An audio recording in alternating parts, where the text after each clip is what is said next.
Phone tapping అనే ఒక భూతాన్ని చూపించి తెలంగాణ రాష్ట్రంలో ఒక అరాచక పాలన నడుస్తుంది. ప్రతిపక్ష నాయకత్వం ప్రశ్నిస్తున్న వేళ ప్రతిపక్ష నాయకత్వం ప్రభుత్వం అమలు చేయవలసిన పథకాలను, ప్రభుత్వం ప్రామిస్ చేసిన పథకాలను అమలు చేయలేకపోతున్న వేళ ప్రతిపక్షం ప్రశ్నిస్తున్న ప్రతిసారి ఏదో ఒక రకంగా నోటీసులు ఇవ్వడం, విచారణకు పిలవడం.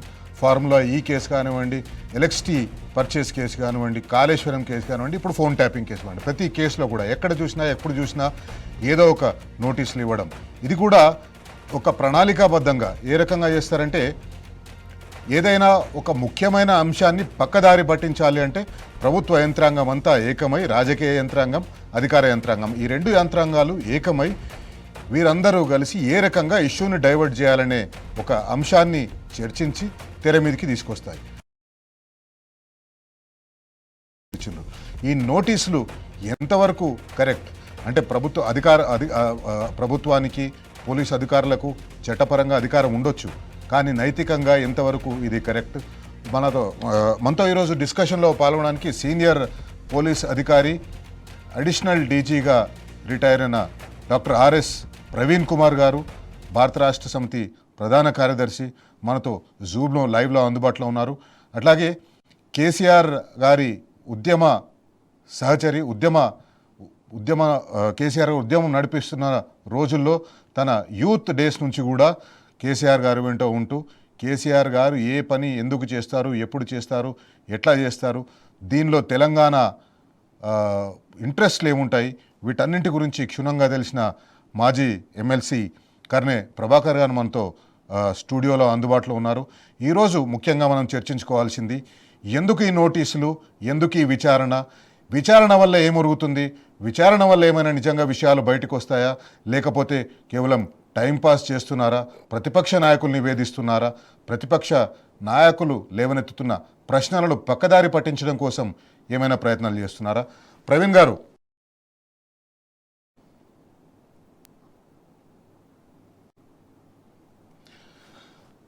మీరు సుదీర్ఘకాలం పోలీస్ అధికారిగా పనిచేసిన టైంలో మీరు అనేక పోలీసు విభాగాల్లో కూడా పనిచేసినారు. ఎక్కడైనా పోలీసు వ్యవస్థలో కానివ్వండి, రాష్ట్ర గూఢచార వ్యవస్థలో కానివ్వండి, కేంద్ర గూఢచార వ్యవస్థలో కానివ్వండి, ఫోన్లు వినడం అనేది సహజమే. ఎందుకంటే internal security, law and order, ఈ రెండు అంశాలు కూడా పోలీసుల బాధ్యత.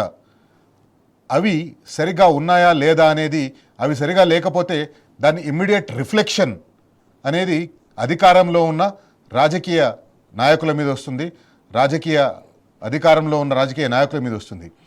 వాస్తవానికి ఈరోజు నోటీసులు ఇవ్వడానికి మీకు తెలుసు కారణం, మున్సిపల్ ఎన్నికలు వస్తున్నాయి. మున్సిపల్ ఎన్నికల వేళ ఒక రకంగా బీఆర్ఎస్ పార్టీ అగ్రనాయకత్వాన్ని కట్టిపడేయాలని. ఈ నోటీసుల పైన మీ రియాక్షన్ ఏంది? చాలా నిజంగా కేసీఆర్ గారు లేకపోతే తెలంగాణ అనేది లేదు. ఎప్పుడో తెలంగాణ నినాదం తుడుచుకొని పోయింది. ఇంకా తెలంగాణ రాష్ట్రం అసాధ్యం అనుకున్న రోజుల్లో ప్రాణ త్యాగానికి కూడా సిద్ధమై తెలంగాణ వచ్చుడో కేసీఆర్ సచ్చుడో అన్న ఒక విప్లవాత్మకమైన నినాదాన్ని 4 కోట్ల మంది తెలంగాణ ప్రజల గుండెల్లోకి తీసుకొని పోయి వాళ్ళందరినీ కూడా నిద్రలేపి కార్యోన్ముఖులను చేసి పోరాడి సాధించి రాజ్యాంగబద్ధంగా తెలంగాణను తీసుకొచ్చిన కేసీఆర్ గారికి ఈరోజు అదే తెలంగాణ ప్రభుత్వం, అదే తెలంగాణ పోలీసుల ద్వారా నోటీస్ ఇప్పించడం అంటే నిజంగా చాలా చాలా బాధగా ఉంది. ఇంకొక విషయం కూడా చెప్తాను శైలేష్ గారు. ఈ రోజు నేను ఎకనామిక్ సర్వే రిపోర్ట్ చూశాను. సర్వే రిపోర్ట్ లో 2026 ఎకనామిక్ సర్వేలో 9 సంవత్సరాల్లో 90 లక్షల ఎకరాల కొత్త సాగు జరిగిందంటే మీరు ఒకసారి ఆలోచించండి. దేశంలో ఎక్కడ కూడా జరగలేదు. ప్రపంచంలోనే ఒక కొత్త రికార్డు సృష్టించిన కాళేశ్వరం ప్రాజెక్టును నిర్మించి, ఇంకా రకరకాల ఎత్తిపోతల పథకాలను నిర్మించి, మరి 90 లక్షల ఎకరాల కొత్త సాగునీరు తీసుకొచ్చారని స్వయానా కేంద్ర ప్రభుత్వం ఆధ్వర్యంలో జరిగిన ఎకనామిక్ సర్వే చెప్పింది. వీహబ్ గురించి చెప్పింది. కేవలం 3% మాత్రమే జనాభా ఉన్న ఈ తెలంగాణ, దేశంలో కేవలం 3% మాత్రమే జనాభా ఉన్న ఈ తెలంగాణ ఈరోజు దేశంలో మొదటి 7 రాష్ట్రాల సరసన నిలిచిందంటే, కొత్త రాష్ట్రం మొదటి 7 రాష్ట్రాల సరసన నిలిచింది. ఆ విధంగా స్వర్ణ యుగాన్ని చూపించిన కేసీఆర్ గారికి ఇవాళ సిట్టు నోటీస్ ఇవ్వడం అంటే నిజంగా చాలా బాధగా ప్రవీణ్ ఉంది. గారు, ఇక్కడ చాలా మనకు ఒకటి ఆశ్చర్యం వేస్తుంది. కనిపిస్తున్నది ఏంటంటే, ప్రస్తుతం ఉన్న ప్రభుత్వం ఏనుగు గుడ్డివాళ్ళు ఈ కథలాగా మనకు కనిపిస్తున్నది. ఎందుకంటే వాళ్ళకు ఉన్నది ఉన్నట్టుగా కనిపిస్తలేదు. ఏ రకంగా దాన్ని వక్రభాష్యం చెప్పి తొండాన్ని ఇంకోటేదో అని, తోకని ఇంకోటేదో అని, చెవులను ఇంకోటేదో అని చెప్తున్నట్టుగా మనకు కనిపిస్తుంది. 1.31 కోట్ల ఎకరాల సాగు విస్తీర్ణం 2014లో ఉంది. 2023 వచ్చేసరికి అది 2.20 కోట్లుగా మారింది. అంటే దాదాపు 89 లక్షల ఎకరాలు సాగు విస్తీర్ణంలోకి వచ్చింది. దీనికి కారణం కూడా చెప్పింది ఈరోజు ఎకనామిక్ సర్వేలో చెప్పింది. దాంట్లో దీనికి ఏం కారణం చెప్పింది? కాళేశ్వరం, మిషన్ కాకతీయ వంటి ప్రోగ్రామ్స్ తీసుకోవడం వల్ల జలాల లభ్యత ఎక్కువైపోయింది, భూగర్భ జలాలు ఎక్కువైపోయినాయి, దానివల్లనే ఇది సాధ్యమైందని చెప్పి స్పష్టంగా చెప్పింది. ఇదేది కనిపిస్తలేదు. తెలంగాణ 3% జనాభా ఉన్న తెలంగాణ 5% సర్వీసెస్ ఇండస్ట్రీలకి ఉద్యోగాలు వస్తున్నాయని చెప్పేసి చెప్తుంది. ఇదేది కనిపిస్తలేదు. వీళ్ళకి కనిపిస్తున్నల్లా కాళేశ్వరంలో అవినీతి, వీళ్ళకి కనిపిస్తున్నల్లా ఫార్ములా ఈలో అవినీతి, వీళ్ళకి కనిపిస్తున్నదల్లా ఫోన్ ట్యాపింగ్, వీళ్ళకి 24 గంటల విద్యుత్ ఎట్లా వచ్చింది అనేది కనిపిస్తలేదు. కానీ 24 గంటల విద్యుత్ ఎందుకు అవినీతి జరిగింది అనేది కనిపిస్తున్నది. అవినీతి అనేది కాంగ్రెస్ పార్టీ మనం ఫోన్ ట్యాపింగ్ విషయానికి వద్దాం. యూపీఏ ప్రభుత్వం ఉన్నప్పుడు కూడా చాలా వివాదాస్పదమైన విషయాలు బయటకు వచ్చినాయి. యూపీఏ ప్రభుత్వం కూడా ఫోన్ ట్యాపింగ్ చేసిందని, నీరా రాడియా టేప్స్ అని అదొక పెద్ద కాంట్రవర్సీ అయింది. ఫోన్ ట్యాపింగ్ అనేది కేంద్ర ప్రభుత్వం చేస్తాయి. ఎందుకు చేస్తాయి, ఎట్లా చేస్తాయి, దానికి బాధ్యత ఎవరిది ఉంటుంది? ఒక ప్రక్రియ ఉండాలి కదా. ఎవరిదంటే ఫోన్ ట్యాప్ తీసుకొని ట్యాప్ చేయలేదు కదా. ఉందండి. మొట్టమొదట శైలేష్ గారు ఈ ప్రశ్న అడిగినందుకు ధన్యవాదాలు. నిజంగా తెలంగాణ ప్రజలందరికీ మరొక్కసారి స్పష్టతనిచ్చే అవకాశాన్ని ఈ ట్యాపింగ్ మీద నాకు ఇచ్చినందుకు మీకు టీ న్యూస్ ఛానల్ కు ధన్యవాదాలు. స్వాతంత్రం రాకమునుపు నుంచే కాదు, ఈ దేశంలో రాజ్యం అనే ఒక వ్యవస్థ పుట్టినప్పటి నుంచి వేగుల వ్యవస్థ ఉందని మనం పురాణాల్లో చదువుకున్నాం, ఎన్నో కథల్లో చదువుకున్నాం. ఆ వేగుల వ్యవస్థనే ఈ రోజు నేడు మరి ఇంటెలిజెన్స్ అంటున్నాం, లేకపోతే నిఘా వ్యవస్థ అంటున్నాం. ఆనాడు వేగులు, ఈ రోజు నిఘా వ్యవస్థ.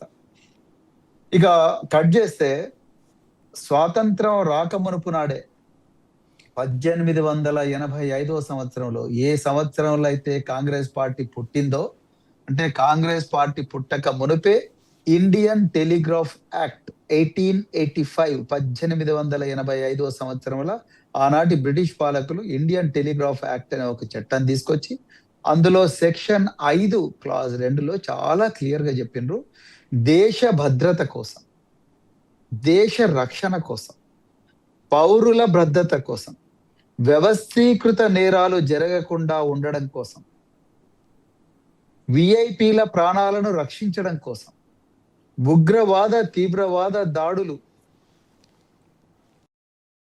కోసం ఈ దేశంలో ఆథరైజ్డ్ ఏజెన్సీస్, అంటే అధీకృత సంస్థలు ఏంటవి? ఇంటెలిజెన్స్ డిపార్ట్మెంటు, కేంద్రంలో అయితే ఇంటెలిజెన్స్ బ్యూరో, రాష్ట్రంలో అయితే ఇంటెలిజెన్స్ డిపార్ట్మెంట్, నిఘా వ్యవస్థలు, వైర్ ట్యాపింగ్ అంటే లీగల్ ఇంటర్సెప్షన్ అంటారు. అంటే చట్ట ప్రకారం ఇద్దరు వ్యక్తుల మధ్యలో సంభాషణ జరిగితే ఆ సంభాషణని వినే ఏకైక అధికారం పోలీసు శాఖకు, నిఘా వ్యవస్థలకు ఈ దేశంలో చట్టం ఇచ్చిందండి. ఇది చట్ట వ్యతిరేకం కాదు అన్న విషయం దయచేసి తెలుసుకోవాలి. ఈరోజు కాంగ్రెస్ ప్రభుత్వం, ముఖ్యంగా రేవంత్ రెడ్డి పాలనలో ఉన్న ఈ కాంగ్రెస్ ప్రభుత్వం చాలా ఘోరంగా ఈ ట్యాపింగ్ ఏదో ప్రమాదకారి అయినట్టు, ఈ ట్యాపింగ్ వల్ల ఘోరాలు నేరాలు జరిగినట్టు, హత్యలు జరిగినట్టు, లేకపోతే దౌర్జన్యాలు దోపిడీలు జరిగినట్టు, విచ్చలవిడిగా ఏవో వ్యవస్థీకృత నేరాలు జరిగినట్టుగా ప్రజలను అసలు సమస్య పట్టించే ప్రవీణ్ గారు, ప్రయత్నం చేస్తున్నారు కాబట్టి ముఖ్యమంత్రి నేను గారే ఈ చెప్తున్నాను. మధ్య ఒక సందర్భంలో ఒప్పుకున్నారు. ఆయన ఇక్కడ ఇప్పుడు ప్రస్తుతం ఉన్న ప్రభుత్వంలో కూడా ఫోన్ ట్యాపింగ్ జరుగుతుందని మంత్రులు నేను కూడా ఆ విషయానికి చెప్తున్నారు. వస్తాను. ఆఫ్ ద ఆ రికార్డ్ విషయానికి ఇప్పుడున్న వస్తానండి దాంట్లో కూడా శైలేష్ ఫోన్ గారు. Tapping Yes. జరుగుతున్నాయని. అబ్సల్యూట్లీ నేను ఆ విషయానికి కూడా వస్తాను. చాలా విషయాలు చెప్పాల్సింది ఈరోజు తెలంగాణ ప్రజలకు. ఎందుకంటే ఈ తప్పుడు ప్రచారం, ఈ దుర్మార్గమైన ప్రచారం, వ్యక్తిత్వ హననం, తర్వాత ఒక గొప్ప మహానాయకుల వ్యక్తిత్వాన్ని నాశనం చేసే ఈ కుట్రను ఈరోజు మీ ఛానల్ ద్వారా నేను బయట పెట్టాలనుకుంటున్నాను శైలేష్ గారు. ఈ విధంగా దేశ రక్షణ కోసం, అంతర్గత భద్రత కోసం ట్యాపింగ్ చేయవచ్చని చట్టమే చెప్పుతున్నది. ఇది మొట్టమొదట నేను చెప్పాలనుకున్న విషయం. సాక్షాత్తు స్వాతంత్రం వచ్చిన తర్వాత కూడా ఇదే 1885 టెలిగ్రాఫ్ చట్టాన్నే కంటిన్యూ చేశారు నేటి పాలకులు కూడా. జవహర్లాల్ నెహ్రూ గారు ప్రధానమంత్రి అయినప్పటి నుంచి ఇప్పటి వరకు కూడా, నరేంద్ర మోడీ గారు అయినంత వరకు కూడా. ఈ మధ్య కాలంలోనే ఇండియన్ టెలికమ్యూనికేషన్ బిల్ అని దాన్ని మార్చారు, రైట్?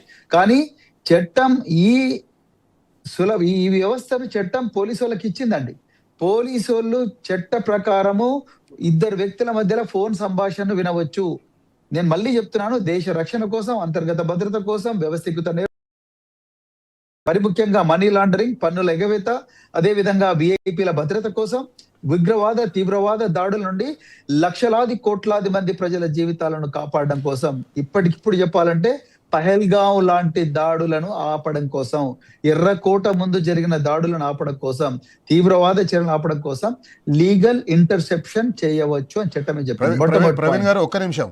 ఇప్పుడు పోలీసులు ఫోన్ ట్యాపింగ్ చేస్తారు, ఇది చట్టపరంగా చేయవచ్చు అని చెప్పేసి అంటున్నారు.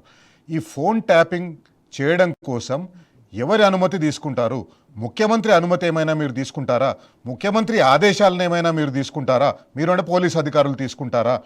ఆ ముఖ్యమంత్రి ఫలానా వారి ఫోన్ ట్యాప్ చేయండి ఇచ్చిన ఆదేశాలని మీరు పాటించాల్సిన అవసరం ఉందా, లేదా మీరు రిజెక్ట్ చేయవచ్చా? ఇవన్నీ ప్రవీణ్ గారి దగ్గర నుంచి తెలుసుకుందాం. తర్వాత కన్నె ప్రభాకర్ గారితో కూడా మాట్లాడదాం. ప్రవీణ్ గారిని ఒక విషయం అడుగుతున్నాం. ప్రవీణ్ గారు, ఫోన్లు ఎవరు ట్యాప్ చేస్తారు, ఎందుకు ట్యాప్ చేస్తారు? ముఖ్యమంత్రి ఫలానా వారి ఫోన్ ట్యాప్ చేయమని చెప్తారా? ముఖ్యమంత్రి ఫలానా వారి ఫోన్ ట్యాప్ చేయండి అని చెప్తే అధికారులు దాన్ని రిజెక్ట్ చేసే అవకాశం ఉందా, లేదా అధికారులు దాన్ని తూచా తప్పకుండా పాటించాలనా? ఒకవేళ నిబంధనలకు లోబడి ఆ ఫోన్ ట్యాపింగ్ చేయమని మంత్రులు కానీ ముఖ్యమంత్రులు అడిగితే మీరు చేస్తారా? శైలేష్ గారు, చాలా మంచి ప్రశ్న అడిగినందుకు హృదయపూర్వక ధన్యవాదాలు. మొట్టమొదట తెలంగాణ ప్రజలకు, దేశ ప్రజలకు కూడా నేను చెప్పాలనుకున్నది ఏంటంటే, ముఖ్యమంత్రులకు ఈ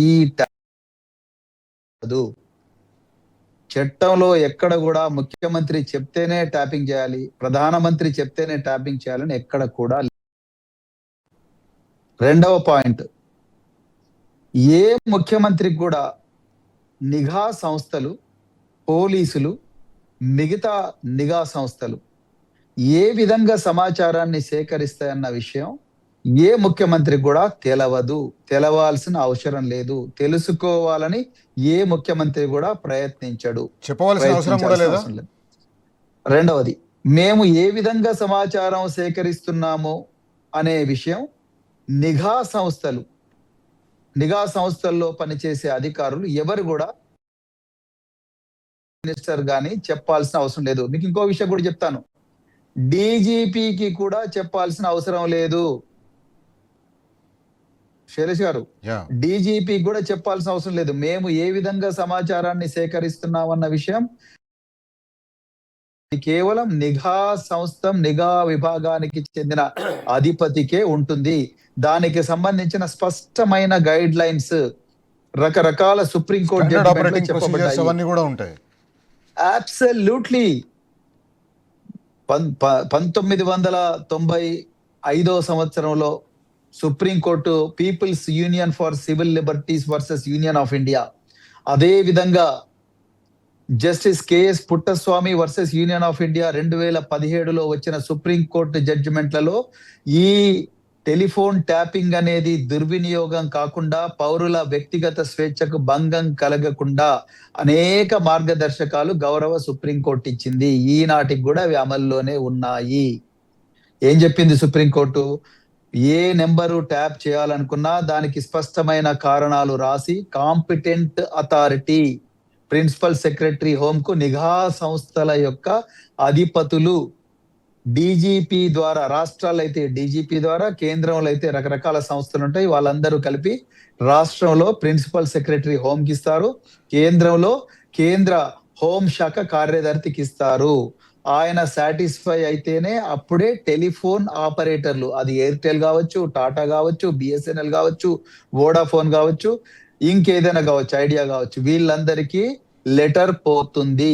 అప్పుడే ఇది ట్యాపింగ్ లోకి వస్తుంది. రెండో పాయింట్, ఇది చేస్తేనే సరిపోదు, ప్రతి 2 నెలలకు ఒకసారి రివ్యూ కమిటీ, చీఫ్ సెక్రటరీ రాష్ట్రంలో, కేంద్రంలో క్యాబినెట్ సెక్రటరీ నేతృత్వంలో, చీఫ్ సెక్రటరీ, లా సెక్రటరీ, జిఏడి సెక్రటరీ, వీళ్ళ ముగ్గురి నేతృత్వంలో ఒక కమిటీ కూర్చొని, ఈ కమిటీ ఈ నెంబర్లు ఎందుకు పెట్టారు ఏంటి అనేది చాలా క్లియర్ గా మరి వెరిఫై చేసి వాటిని అప్రూవ్ చేస్తేనే అది లీగల్ గా టెనబుల్ అవుతుంది, చట్ట ప్రకారం కరెక్ట్ అవుతుంది. లేకపోతే వెంటనే టెలిఫోన్ ఆపరేటర్లు, సర్వీస్ ప్రొవైడర్లు వెంటనే దాన్ని డిలీట్ చేయవచ్చు. అదే విధంగా ప్రతి 6 నెలలకు ఒకసారి ఈ ట్యాప్ చేసిన రికార్డులు ఏవైతే ఉన్నాయో వాటిని చట్ట పరంగానే ధ్వంసం చేయాలని కూడా, ధ్వంసం చేయడానికి ఒక కమిటీ వేసి వాటిని ధ్వంసం చేయవచ్చు. నేను మళ్ళీ రిపీట్ చేస్తున్నాను మీరు అడిగిన ప్రశ్నకు సమాధానం. ఏ ముఖ్యమంత్రికి కూడా ఈ ప్రక్రియ గురించి అవగాహన కూడా ఉండదు, వాళ్ళు తెలుసుకోవాల్సిన అవసరం కూడా లేదు, వాళ్లకు చెప్పాల్సిన బాధ్యత కూడా ఇంటెలిజెన్స్ విభాగం అధిపతి మీద ఉండదు.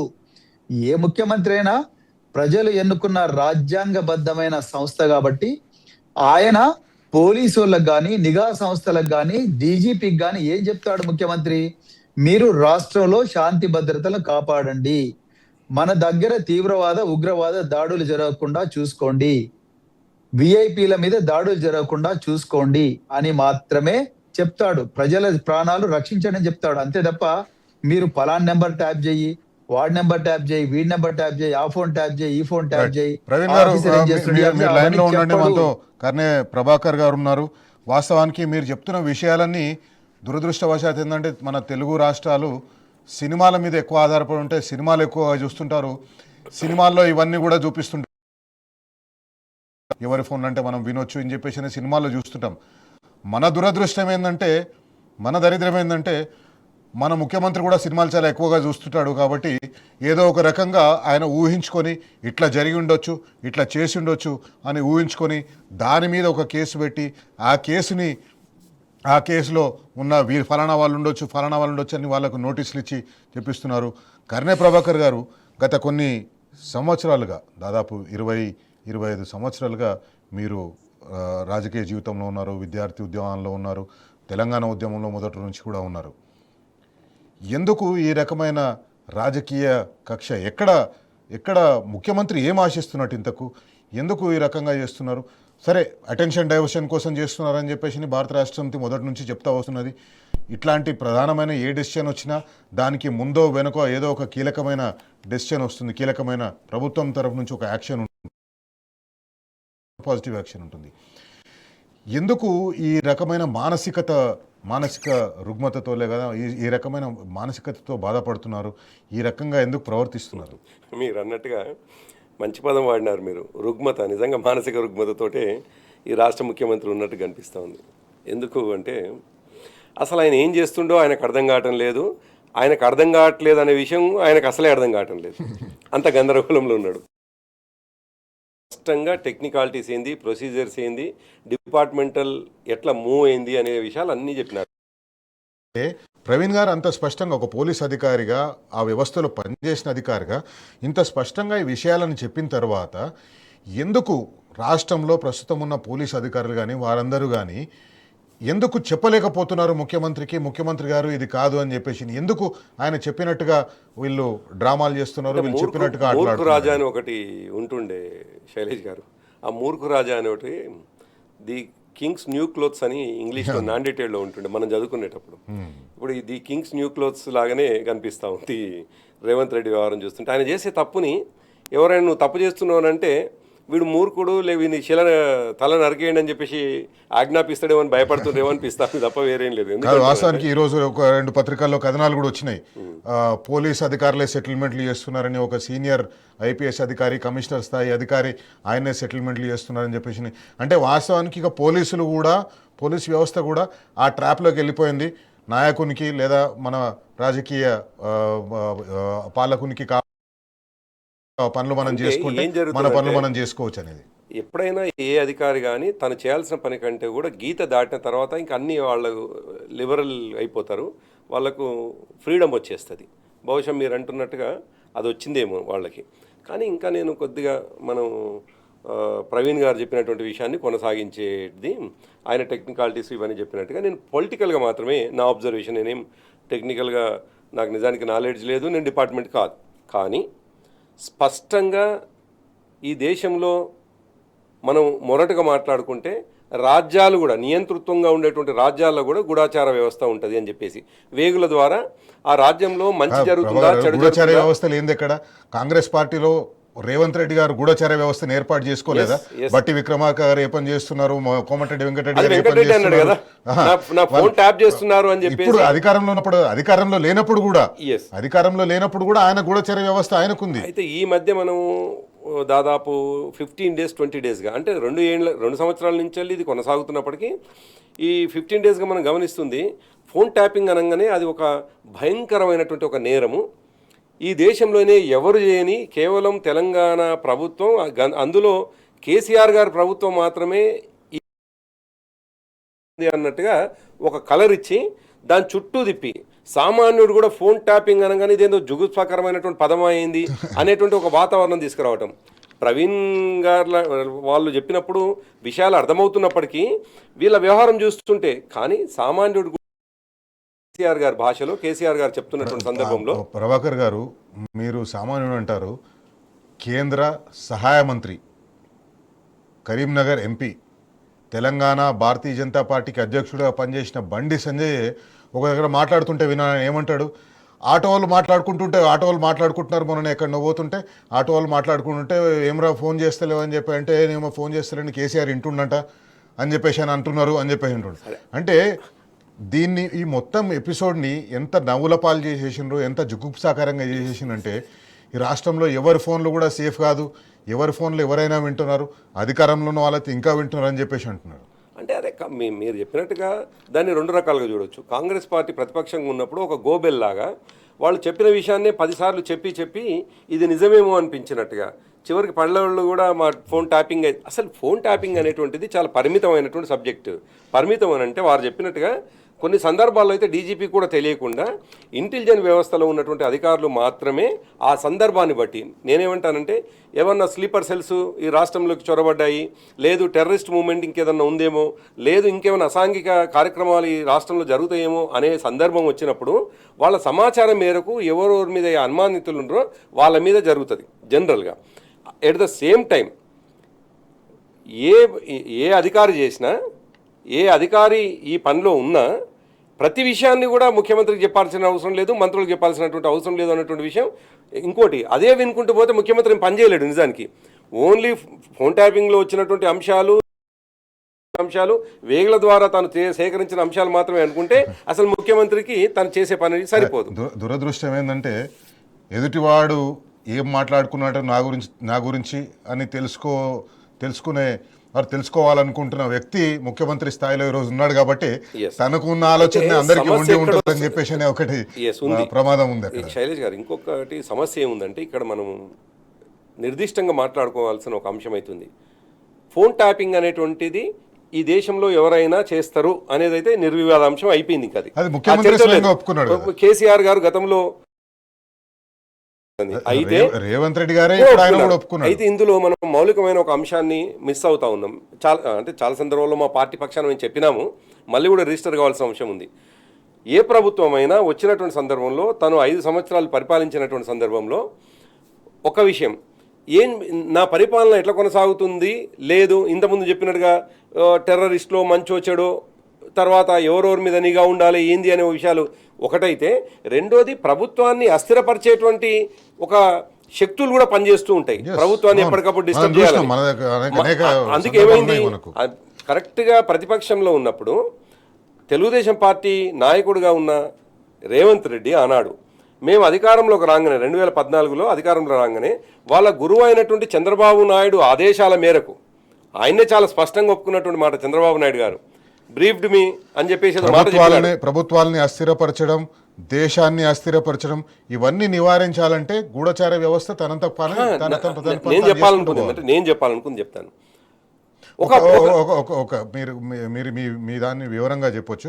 ఒక చిన్న బ్రేక్ తీసుకుందాం. బ్రేక్ తర్వాత ఈ గూఢచార వ్యవస్థ ఏ రకమైన సమాచారం ఇవ్వడం వల్ల ఏ రకమైన టెర్రరిస్ట్ యాక్టివిటీస్ కానీ ఏ రకమైన ప్రభుత్వాలని అస్థిరపరిచే యాక్టివిటీస్ కానీ జరిగినాయో దాని గురించి మాట్లాడదాం. ఫోన్ ట్యాపింగ్ కేసులో తెలంగాణ తొలి ముఖ్యమంత్రి కేసీఆర్ గారికి సిట్ నోటీసులు ఇచ్చింది.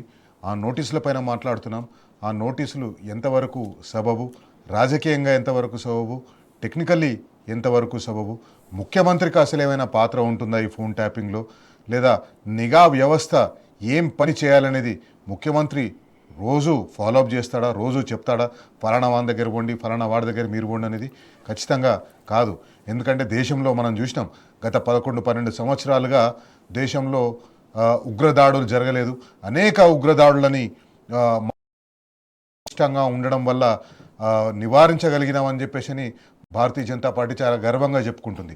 తెలంగాణ రాష్ట్రంలో కూడా కేసీఆర్ గారు ముఖ్యమంత్రిగా ఉన్న 10 సంవత్సరాల్లో శాంతి భద్రతల వ్యవస్థ కానివ్వండి, లేదా ఉగ్రవాద కార్యకలాపాలు కానివ్వండి, కంప్లీట్గా జీరో అయిపోయినాయి. ఎక్కడ కూడా ఈ రకమైన యాక్టివిటీ ఉన్నట్టుగా మనం లేదు. శాంతి భద్రతలు, మత కలహాలు, లేదా ఇతర వామపక్ష తీవ్రవాదం కానివ్వండి, ఇతర టెర్రరిస్ట్ యాక్టివిటీ కానివ్వండి, ఏ ఇన్సిడెంట్సెస్ కూడా లేవు. హైదరాబాద్ సహా తెలంగాణ రాష్ట్రంలో ప్రజలందరూ సుఖశాంతులతో తమ పని తాము చేసుకుంటూ పోయినారు. వాళ్లకు సాగుకు నీరు అందించిండ్రు, ఎలక్ట్రిసిటీ అందించిండ్రు, గురుకులాలు పెట్టిండ్రు. ఎవ్వరి పని వాళ్ళు ప్రశాంతంగా చేసుకునేటట్టుగా ఈ కార్యక్రమాలన్నీ జరిగినాయి. ఈ కార్యక్రమాలన్నీ జరిగినాయంటే కేసీఆర్ గారు నిఘా వ్యవస్థని అంత పటిష్టంగా నడిపించిండ్రు కాబట్టి, ఆ సమాచార సేకరణ అంత పటిష్టంగా నిఘా వ్యవస్థ చేసింది కాబట్టి మనం. కానీ ఈరోజు ఇప్పుడున్న పరిస్థితులు చూస్తే పరిస్థితి చాలా భిన్నంగా ఉంది. మనతో దేశపతి శ్రీనివాస్ గారు, ఎమ్మెల్సీ గారు జాయిన్ అయినారు. దేశపతి శ్రీనివాస్ గారు నమస్తే. కర్ణ ప్రభాకర్ గారితో ఆపేసినాం. ముఖ్యమంత్రి గారు తీసుకురావాలని నిఘా వ్యవస్థకు చెప్పరు.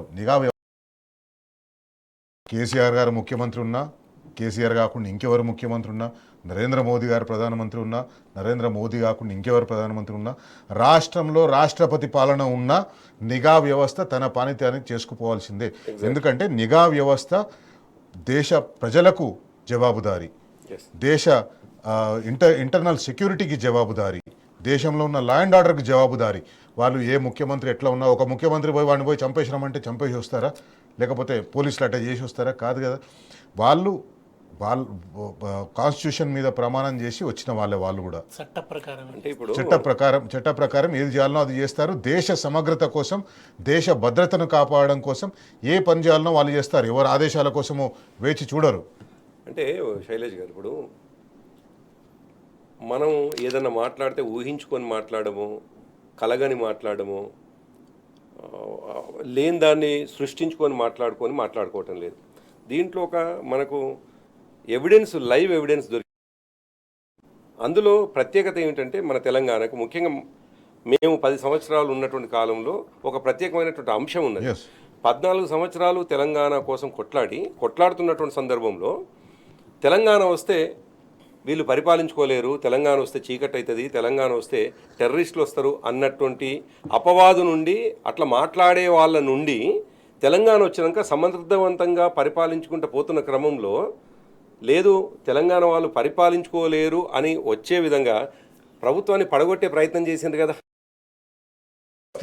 అదే అంటారు, పడగొట్టే ప్రయత్నం చేస్తున్నప్పుడు ఒకవేళ అదే జరిగి ఉంటే, నేను ఇవాళ ఏమంటున్నానంటే అదే జరిగి ఉంటే, ఈ నిఘా వ్యవస్థనే ఆ రోజు పనిచేయకపోయి ఉంటే, ఈ నిఘా వ్యవస్థనే సమాచారం ఇవ్వకపోయి ఉంటే, చంద్రబాబు నాయుడు ఆలోచనలు ఇంప్లిమెంట్ చేసిన రేవంత్ రెడ్డి ఎత్తుగడ నిజమై ఉంటే, ప్రభుత్వం పడిపోయేది, ఆనాడు అంటున్నటువంటి వాళ్ళ ఆలోచన నిజమయ్యేది, తద్వారా తెలంగాణ ఇది ఫెయిల్యూర్ ఎక్స్పెరిమెంట్ అనేటువంటి ఉంది. అంటే మన కండ్ల ముందరనే ఒక సాక్ష్యం ఉన్నటువంటి సందర్భంలో నేనేం చెప్పదలుచుకున్నానంటే, ఇవిగో ఇటువంటివి డిఫరెంట్ ఆస్పెక్ట్స్ కావచ్చు. టెర్రరిస్టుల కోసం వాడుతున్నారా, వేర్పాటువాదుల కోసం వాడుతున్నారా, లేదు తమ ప్రభుత్వం ఏ పద్ధతిలో పనిచేస్తున్నదని తెలుసుకోవడం కోసం వాడుతున్నారా, లేదు ఇంకా అస్థిరపరిచే వాళ్ళు ఉన్నారా? ఇక్కడ ప్రజాస్వామ్యయుతంగా ఎన్నికైన ఒక ప్రభుత్వాన్ని అస్థిరపరచాలని కోరుకోవడం, అస్థిరపరిచే ప్రయత్నాలు చాలా జరుగుతూ ఉంటాయి. ప్రత్యేకించి మన తెలంగాణ రాష్ట్రం అయితే ల్యాండ్ లాక్డ్ రాష్ట్రం కాబట్టి మన తెలంగాణ రాష్ట్రంలో ప్రయోజనాలు వేరే అయి ఉండొచ్చు, కానీ బార్డర్ స్టేట్స్లో, నార్త్ ఈస్టర్న్ స్టేట్స్లో అక్కడ ప్రభుత్వాలను అస్థిరపరచడం కోసం విదేశీ నిఘా విభాగాలు కూడా గట్టిగా పనిచేస్తూ ఉంటాయి. ఆ ప్రభుత్వాన్ని అస్థిరపరిస్తే, ఇప్పుడు అరుణాచల్ ప్రదేశ్లో ప్రభుత్వాన్ని అస్థిరపరచాలి, అక్కడ ప్రజాస్వామ్యాన్ని అస్థిరపరచాలి, అక్కడ లా అండ్ ఆర్డర్ సిచ్యువేషన్ అస్థిరపరచాలని చెప్పేసి చైనా నిరంతరం ప్రయత్నం చేస్తూనే ఉంటుంది. ఇక్కడ మీకు పంజాబ్లో అదే ప్రయత్నాన్ని పాకిస్తాన్ ఐఎస్ఐ చేస్తూ ఉంటుంది. ప్రభుత్వాలని అస్థిరపరిచే ప్రయత్నాలని అడ్డుకోవడం కూడా నిఘా వర్గాలు చేయవలసిన ముఖ్యమైన పని. దేశ భద్రతకి ముప్పు చేకూరే అవకాశం. మీరేమో దేశం ఆస్పెక్ట్లో మాట్లాడితే రాష్ట్రంలో ప్రూవెన్ అది ఉంది కదా, ఆల్రెడీ నిరూపించబడ్డటువంటి ఒక అది ఉంది కాబట్టి ఉదంతం ఉన్నది. అందుకే ఏమంటున్నానంటే అనేటువంటిది అదొక పెద్ద నేరం అనేటువంటిది కాదు అనే విషయం ఫస్ట్ బేసిక్గా తెలుసుకోవాల్సినది ఒకటైతే, ఇవాళ రాజ్యాల నుండి, ఆనాడు నియంతలుగా ఉన్నటువంటి రాజ్యాల నుండి మొదలుకొని ప్రజాస్వామ్యయుతంగా పరిపాలించే ప్రతి రాష్ట్రంలో, ప్రతి దేశంలో ఈ ఫోన్ ట్యాపింగ్ ఉంటుంది అనే విషయం ఒకసారి అర్థమైతే అసలు ఇప్పుడు మేము ఏం చేసినాం అనేటువంటి విషయం అర్థం కావాల్సినటువంటి అవసరం. నిజానికి చాలా స్పష్టంగా ఈ రోజు వరకు జరుగుతున్నటువంటి తతంగం అంతా 2 సంవత్సరాలుగా జరుగుతుంది. ఎందుకోసం జరుగుతుంది ఏమి అని పదే మా నుంచి క్వశ్చనే తప్ప అంటున్న మాట ఏమిటి? 2 సంవత్సరాలుగా ఒక ధారావాహికగా నడుపుతా ఉన్నావు నువ్వు. దీన్ని నడుపుతున్నటువంటి క్రమంలో ఇంతమందిని విచారించడం అని చెప్తున్నావు. వాళ్ళు అడ్మిట్ అయినటువంటి విషయాలు ఏమిటి ఇప్పటివరకు ఏమైనా చెప్పినవా? అసలు మేము ఏమైనా తప్పు చేసినాం అంటే, మేము మీన్స్ మా ప్రభుత్వం ఏమైనా అన్నాడు తప్పు చేసిందనే విషయం ఎక్కడైనా అడ్మిట్ అయినారా? అదేమన్నా కనీసం ఇప్పటివరకు చెప్పినవా? నువ్వు చెప్తుంది ఏంటి అంటే సిల్లి విషయాలు, చీపుగా నువ్వు లీక్లు ఇస్తా ఉన్నావు. ఇవాళ నేను ఒక ఉదాహరణ చెప్తాను. అదొకటైతే ఇవ్వాలని ఎక్కడో అవసరం లేదు. అంటే వాళ్ళు ఎంత చాలా చిన్నగా ఆలోచించి ప్రపంచం అర్థం కాదు అన్నట్టుకుంటారు. 1:15 కేసీఆర్ గారి ఇంటికి నోటీస్ పోతుంది అంటున్నారు. ముందే పబ్లిక్ డొమైన్లోకి కేసీఆర్ గారికి నోటీస్ పోతుంది అని నువ్వు ఆల్రెడీ విచారించాల్సినటువంటి అంశాన్ని, దాచిపెట్టాల్సినటువంటి అంశాన్ని ముందే రిలీజ్ చేస్తున్నావు. అంటే అనేక లీకులు చేస్తా ఉన్నావు. గతంలో కూడా చాలా గారు ఆ లీకుల విషయాన్ని మనం చాలా పెద్ద విషయం, అది దాన్ని వాడుతున్నారు విషయాన్ని మనం ఎగ్జాక్ట్లీ దాని మీద కూడా చర్చించాల్సింది. ఈ పత్రికలు, ఈ టెలివిజన్ ఛానళ్ళు పోషిస్తున్న పాత్ర మీద కూడా మనం చర్చించాల్సిన అవసరం ఉంది. ఎందుకంటే ఈరోజు మార్నింగ్ ఈ వార్త వచ్చిన తర్వాత కొన్ని టీవీ ఛానల్లో కేసీఆర్ ఏం చెప్పబోతున్నారు అని చెప్పేసి వార్తలు కూడా వేసేస్తున్నాయి. ఏమైందంటే సిట్ వాళ్ళు కేసీఆర్ ని ఏం అడగబోతున్నారు ఇవన్నీ కూడా వేసేస్తున్నాయి. ఇవి చాలా క్రియేటివ్ రైటర్స్ ఏంటంటే సామాన్యుడు ఇవాళ ఫోన్ ట్యాపింగ్ అనేటువంటి అంశం అనగానే ఇది ఒక నేరపూరితమైనటువంటి అనేటువంటి దాని నుంచి ఫస్ట్ మనం బయటపడేయాలి సమాజాన్ని. నేను ఏమంటున్నాను, ఇది నిరంతరంగా జరిగేటువంటి ప్రతి ప్రభుత్వంలో జరిగేటువంటి వ్యవహారం అనేటువంటి ఫస్ట్ ఆ విషయం ప్రజల మనసులో రిజిస్టర్ అయితే ఏం జరిగిందనే విషయం ఫస్ట్ చర్చకు వస్తాడు.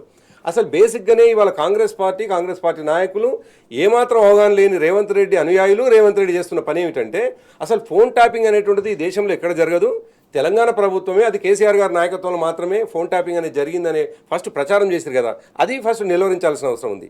అది నిలువరించకపోతే సామాన్యుడు కూడా ఒక డిఫెన్స్లో పడి, ఇంతకుముందు మీరే అంటున్నట్టుగా 2 ఆటోల మధ్యలో కనీస పరిజ్ఞానం లేని ఒక జాతీయ స్థాయి రాజకీయ మనం ఇప్పటిదాకా చర్చించుకున్నాం. నిజంగా ఎంత దారుణమైన విషయం అది. నిజంగా అమాయకుల మనసులో ఎటువంటిది ఉంటుంది. కాబట్టి ఇవి అంతర్గత విషయాల్ని కేవలం భద్రతకు సంబంధించినది, రాజకీయంగా అస్థిరపరిచేటువంటి విషయం, ప్రభుత్వాన్ని కులగొట్టేటువంటి విషయాలు ఎవరన్నా చర్చించుకుంటే ఆ విషయాన్ని తీసుకొచ్చి ఆ వేగులు, ఆ నిఘా సంస్థలు తీసుకొచ్చి అవసరమైతేనే ముఖ్యమంత్రికి చెప్తారు, లేదనుకుంటే దాచిపెట్టుకుంటారు. ఇది జరగాల్సింది. దేశపతి శ్రీనివాస్ గారు, ప్రవీణ్ గారు, ప్రభాకర్ గారు, మనము ఒక విషయం గురించి చాలా స్పష్టంగా మాట్లాడుకోవాలా. ఈ కేసులో ఏం లేదు, ఫోన్ ట్యాపింగ్ అనేది ఏం లేదు. టెక్నిక్ నిఘా వ్యవస్థ వాళ్ళ స్టాండర్డ్ ఆపరేటింగ్ ప్రొసీజర్స్ ప్రకారం వాళ్ళు చేస్తూనే ఉంటారు. కానీ రాజకీయంగా దీన్ని వాడుకోవడం కోసం ఫోన్ ట్యాపింగ్ అనే ఒక కేసుని ముందు పెట్టి వాళ్ళ ఫోన్ విన్నారు, వీళ్ళ ఫోన్ విన్నారు, వాళ్ళతో ఏం మాట్లాడినరు అనేది జనాలతోటి లీక్ చేయించడం. లీక్ లేకపోయినా సినిమా ఇండస్ట్రీతో మన పాలకులకు చాలా దగ్గరి లింక్స్ ఉన్నాయి కాబట్టి ఆ స్క్రిప్ట్ రైటర్లను యూజ్ చేసుకొని ఏ రకమైన స్క్రిప్ట్ రాయడం, ఈ ఫోన్ ట్యాపింగ్ ఫలానా హీరోయిన్ ఫోన్ ట్యాపింగ్ చేసినారో ఆమెతో ఏం మాట్లాడిండ్రు అనేది కూడా సిట్ వాళ్ళ దగ్గర ఉంది. ఈ సిట్ వాళ్ళకు ఆ రికార్డింగ్స్ అన్నీ దొరికినాయి. ఫలానా యాక్టర్స్ ఇద్దరు ఏం మాట్లాడుకున్నారు, ఫలానా రాజకీయ నాయకులు ఇద్దరు ఏం కూడా ఉన్నాయని ఎవరికి తోచిన క్రియేటివిటీని వాళ్ళు చూపించేస్తున్నారు, ఎవరికి తోచిన రాతలు వాళ్ళు రాస్తున్నారు. యూట్యూబ్లకు, డిజిటల్ మీడియాకి, సోషల్ మీడియాకి అడ్డు ఆపు లేకుండా పోతుంది. ఎవడి క్రియేటివిటీ వాడు చూపిస్తున్నాడు, ఎవడి బురద తెల్లాల్సింది వాడు చల్లుతున్నారు. వాళ్ళని నిన్ననే మన క్రిషాంక్ గారు చెప్పిండ్రు, ముఖ్యమంత్రి కార్యాలయం నుంచే దాదాపు ఒక 250-300 మంది ఈ ఫేక్ న్యూస్ ఫ్యాక్టరీని నడిపిస్తున్నారు. ఆ ఫేక్ న్యూస్ ఫ్యాక్టరీ చేస్తున్నదంతా ఇదే పని. ఫోన్ ట్యాపింగ్ అడ్డు పెట్టుకొని ఏదో ఒక రకంగా బురద జల్లాలి, మడ్ స్లింగింగ్ చేయాలి, క్యారెక్టర్ అసాసినేషన్ చేయాలి. ఇది ఈరోజు జరుగుతున్నది. క్రియేటివిటీ అనేసరికి దేశపతి గారు వచ్చారు, పాటల్లో మంచి క్రియేటివిటీ చూపిస్తుంటారు, మాటల్లో మంచి క్రియేటివిటీ చూపిస్తుంటారు.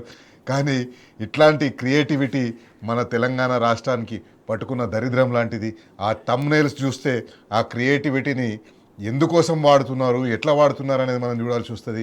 ఫోన్ ట్యాపింగ్లో వాళ్ళు చూపించే క్రియేటివిటీ, వివేకవంతమైన సృజనాత్మకత మనది, చావు తెలివితేటలు వాళ్ళు చూపిస్తున్నారు అనుకో. అంటే నాకు ఇదంతా ఒకటి ఉందండి. ఓ పండితుడు వచ్చినట్ట కృష్ణదేవరాయల ఆస్థానానికి వచ్చి, నేను ఈ ప్రపంచంలో ఏ కావ్యం గురించి అయినా మాట్లాడగలుగుతాను, నాతో వాదనకు వస్తారా అన్నట్ట. అంటే అందరు వాళ్ళు ఏ కాళిదాసు కావ్యం, భవభూతి, ఎవరి కావ్యం గురించి మాట్లాడినా కానీ ఆయన అలవోకగా దాని గురించి చెప్పేస్తున్నాడు. ఆయన చెప్పేస్తుంటారా ఈయనను ఎట్లా ఓడించడము అని చెప్పి అందరూ కూడా బాగా కింద మీద అయిపోయాను. అయిపోయిన తర్వాత తెనాలి రామకృష్ణుడు ఉండి, నేను రేపు వస్తాను, రేపు ఒక కావ్యం పట్టుకొని వస్తాను, దాని మీద మాట్లాడదామని అన్నట్టు. అని ఈ కవి రాత్రిపూట తిరిగే వాడకట్టుకే ఒక పుస్తకం సంకల పెట్టుకొని రామకృష్ణుడు పోతుంటే ఆ కవి వచ్చిన కొత్త కవి అడిగాట, ఏందండి ఆ పుస్తకం అన్నాడు. దీని పేరు తిలకాష్ట మహిషబంధనం అన్నాడు ఆయన. తిలకాష్ట మహిషబంధనం అని ఆ పండితుడు ఉడికిపోయినాడు. ఎన్నడూ వినలేదు ఆయన ఆ కావ్యం పేరు. అరే వీడేదో రేపు కొత్త కావ్యం పట్టుకొని వస్తున్నాడు, నా ఇజ్జత్ పోయేటట్టున్నది, ఇక నేను చేయగలిగింది ఏం లేదు, ఈ రాత్రికి రాత్రి వెళ్ళిపోవడం మంచిది అని చెప్పి రాత్రికి రాత్రి వెళ్ళిపోయినట్ట. వెళ్ళిపోయిన తర్వాత తెల్లారి కృష్ణదేవరాయలు ఉండారు, ఎందుకు వెళ్ళిపోయినాడే మరి అది ఇదంటే, కృష్ణదేవరాయలు పిలిస్తే నేను ఒక కావ్యం గురించి మాట్లాడుతాను ఆయన వెళ్ళిపోయినాడు. మరి ఏంది అదంటే తిలకాష్ట మహిషబంధనం అని చెప్పినట్టే. అంటే ఏంది తిలకాష్ట మహిషబంధనం అంటే, ఏం లేదు, తిలకాష్టం అంటే నువ్వుల కర్ర, మహిషబంధనం అంటే బర్రెని కట్టేసి తలుగుగి 2 సంకలు పెట్టుకున్నా అని చెప్పిన నేను. ఈ టెలిఫోన్ ట్యాపింగ్ కేసు కూడా గంతే. ఇది తిలకాష్ట మహిషబంధనం. దాంతో ఒక రసవత్తరమైన డ్రామాను, నాటకాన్ని నడుపుతున్నారు. ఇది జస్టిస్ కోసం జరుగుతున్నది కాదు, ప్యూర్ పొలిటికల్ వెండెట్టా. కానీ ఇంత చైతన్యం ఉన్న తెలంగాణ సమాజాన్ని ఇట్లాంటి పనికిమాలిన విషయాల్ని తెర మీదకి తీసుకొచ్చి ఆ సమాజం ఇదంతా చర్చించుకునేటట్టుగా చేస్తున్నారంటే ఇది చాలా ప్రమాదకరమైన విషయం. ప్రజలు దీన్ని అంత పట్టించుకుంటున్నారని నేను అనుకుంటలేను శైలేష్ గారు. అదేదో లీడర్ సినిమాలో షాయాజీ షిండే అనుకుంటా వచ్చి, ప్రభుత్వం ఇలా పలానా పద్ధతిలో కూలిపోయే అవకాశం ఉందంటే నీకెట్లా తెలుసా అంటాడు ముఖ్యమంత్రి. నన్ను ఆ సోర్స్ మీరు అడగొద్దు సార్ అంటాడు. అంటే ఆ సినిమా వాళ్ళకున్న కనీస ఇంగితం, కామన్ సెన్స్ కూడా ఇప్పుడు ఇవాళ ఈ ప్రభుత్వం ప్రదర్శించడం అనేది అడ్మినిస్ట్రేషన్కి సంబంధించిన విషయం. అది పొలిటికల్ ఇష్యూ కాదు, అది పొలిటికల్ డెసిషన్ కాదు, అది అడ్మినిస్ట్రేషన్కి సంబంధించిన విషయం. దానికి ముఖ్యమంత్రికి సంబంధం ఉండదు. ముఖ్యమంత్రి ఆ రాష్ట్రంలో ఉన్న శాంతి భద్రతలు, రాష్ట్ర ప్రజల భద్రత, వీటన్నిటికీ బాధ్యత వహిస్తాడు. దానికి అవసరమైన సమాచారం వాళ్ళు ఎట్లా తెస్తారో దాన్ని బట్టి ఆయన నిర్ణయం తీసుకుంటాడు. నిర్ణయం తీసుకునే పని ఆయనది, కానీ సమాచారం ఎక్కడి నుంచి వచ్చింది. పైగా ఇవాళ వాళ్ళు చెప్తుంది, ఎవరో ప్రైవేట్ వ్యక్తులకు సంబంధించిన ఫోన్లు, వాళ్ళు మాట్లాడినంత గంటల కొద్ది మాట్లాడింది, రోజుల కొద్ది మాట్లాడింది, అవన్నీ తీసుకొచ్చి చదువుకునే ఆలోచన, అవసరము, ఆ అవకాశము ఒక ముఖ్యమంత్రికి ఉంటుందండి. అంటే ఇంత కంటే వికృతమైన, మన పేలవమైన, అర్ధరహితమైనటువంటి చర్చ ఇంకొకటి ఉండదు. అటువంటి ఒక చెత్త చర్చని వాళ్ళ ముందుకు తెచ్చి ఇదంతా ఒక మన కార్తీక దీపం ముఖ్యమంత్రిగా దిగిపోయిన తర్వాత సీరియల్స్ రాయడానికి అద్భుతంగా వెనక్కి వస్తాడు. మాట్లాడదాం. వాస్తవానికి ఫోన్ ట్యాపింగ్ కేసు అని అది కేవలం ఒక ముఖోటా మాత్రమే. దాని అసలు ఆబ్జెక్టివ్ ప్రతిపక్ష నాయకత్వాన్ని బద్నాం చేయడం, ప్రతిపక్ష నాయకత్వం మీద బురద జల్లడం, తమ అదుపులో ఉన్న యూట్యూబ్ ఛానల్స్ తోటి, తమ అదుపులో ఉన్న టెలివిజన్ ఛానల్స్ తోటి ఒక గాసిప్ మాంగరింగ్ చేయడం, ఏ రకంగా ఫోన్ ట్యాపింగ్ జరిగింది, ఫోన్ ట్యాపింగ్లో ఎవరెవరితో మాట్లాడాను. దురదృష్టవశాత్తు ఏంటంటే యూట్యూబ్ ఛానల్స్ అనుకుంటే యూట్యూబ్ ఛానల్స్ కంటే భయంకరమైన స్లీజ్ ఛానల్స్ లాగా మన మెయిన్ స్ట్రీమ్ ఛానల్స్ తయారైపోయినాయి. కొన్ని టీవీ ఛానళ్ళ పేర్లు కూడా మనం తీసుకోవచ్చు. ఆ రకమైన స్లీజ్ని ప్రమోట్ చేస్తున్నాయి. కేవలం రాజకీయ నాయకులుగా కాదు, కొన్ని ఛానళ్ళు మనం చూస్తున్నాం. ఇద్దరు వ్యక్తుల మధ్య జరిగిన సంభాషణని ఒకరొకరు రికార్డ్ చేసుకున్నారు. దానికి ఫోన్ ట్యాపింగ్ ఎవరు చేయరు, ఒకరికి ఫోన్ చేసింది ఇంకోటి. ఆంధ్రాలో జరుగుతున్న రాజకీయాలంతా మనం చూస్తూనే ఉన్నాం. ఏ రకంగా మహిళల్ని ఎక్స్ప్లాయిట్ చేసే రాజకీయాలు కానివ్వండి, లేకపోతే మహిళలని వాడుకునే రాజకీయాలు కానివ్వండి, అవన్నీ కూడా టెలివిజన్ ఛానల్లో చాలా ప్రముఖంగా వేస్తున్నారు. అంటే జనాల్ని ఒక రకమైన స్లీజ్కి, ఒక రకమైన గాసిప్కి అలవాటు చేసి, ఆ గాసిప్లో భాగంగా ఇక్కడ ఫోన్ ట్యాపింగ్కి సంబంధించిన గాసిప్ని కూడా తీసుకొచ్చి ఏ రకంగా ప్రజలను మభ్యపెట్టవచ్చు, ప్రజలని దాంట్లో ఇన్వాల్వ్ చేయొచ్చు. ఎందుకంటే ప్రజలు అడగొద్దు, రైతు బంధు ఏమైందని అడగొద్దు, రుణమాఫీ ఏమైందని అడగొద్దు, 2500 మహిళలకు ఇస్తామన్నది ఏమైందని అడగొద్దు, అవ్వాతాతలకు ఇస్తామన్న 4000 పెన్షన్ ఏమైందని అడగొద్దు, ఏ పథకాల గురించి అడగొద్దు, వేటి గురించి అడగొద్దు. ఈ గాసిప్ గురించే మాట్లాడుకోవాలి, ఈ గాసిపే మాట్లాడుకోవాలని ప్రభుత్వం ఒక కుట్ర చేస్తున్నట్టుగా కనిపిస్తుంది.